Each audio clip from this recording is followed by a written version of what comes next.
เอานาจิพามาขายของเก่าเนาะเราเป็นกระป๋องขายเป็นเบียร์เรียกว่ามันมีสิขายได้เท่าไหร่แล้วก็นี่ถ้าตกทุกคนทุกคน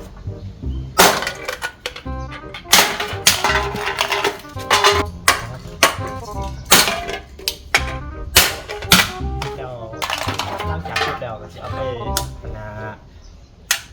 ที่สิ่งเบิ่งว่าสิ่งเฮากับสิ่งของแม่ขานี่มันสิลื่นไปได้ไปเบิ่งเลยว่ามันสิได้เท่าไหร่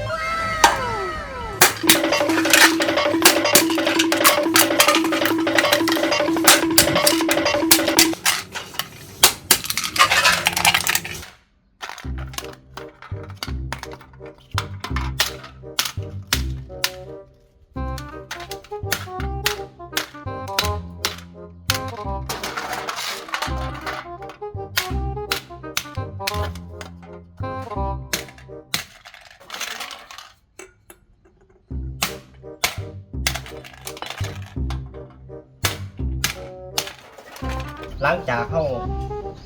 ทุบเดี่ยวแล้วเนาะสิได้ประมาณเราจะสิเป็นติดเองเนาะสิได้จักโลอะไร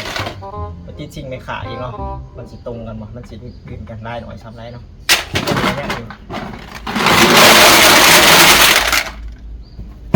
นี่คือความภูมิใจเห็นปะ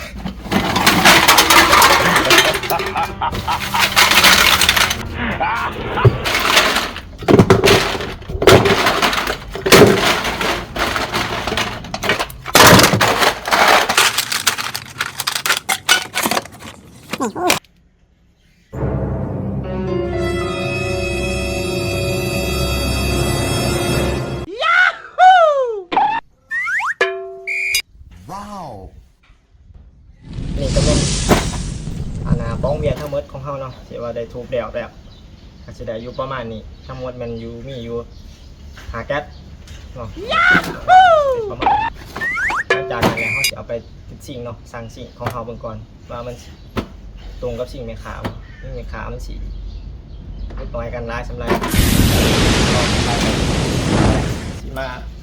ลองติดเบื้องว่ามันสีได้เท่าไหร่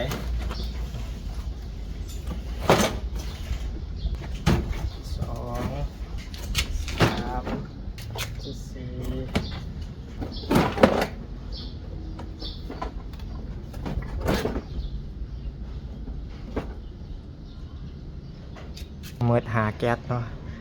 หาแก๊สถืออยู่จักโลถืออยู่จักโลเบิ่งเลยไปเบิ่งเลย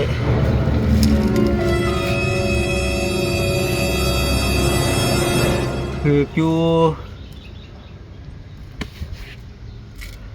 นี่พี่น้องถืออยู่4 โลครึ่งเด้อนี่4 โลครึ่งเราของเขานี่ทั้งหมดหาแก๊สเนี่ยได้อยู่4 โลหนึ่ง30 4 โลครึ่งอันนี้4 โลครึ่งเกือบ5 โลเนี่ย4 โลครึ่งเนาะราคาถึกตกอยู่โลหนึ่งประมาณ30,000เนาะมาได้เฮาสิไปดีของเก่ามาขายให้ป้าเพิ่นเด้อมื้อนี้นี่อันว่าสิ่งจะปะติดบ่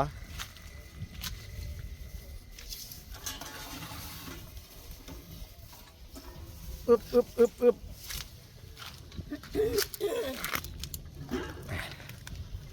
นี่มันสิเพื่อนว่าเฮ็ด YouTube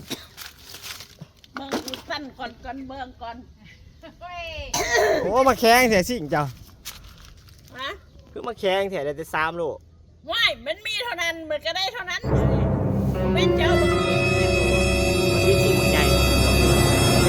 เป็นโอ้โหมีดอกเพียงกูโตคือ30 4 โล4 โลครึ่งฉันเขาแปลงในแห้งได้น้อยเอา3 โลก็เอามึงทับมันนะทับโอ้ขนาดแท้กูยันมึงเห็นใส่เลยนี่มึงเห็นใส่แท้3 โลโอ้ย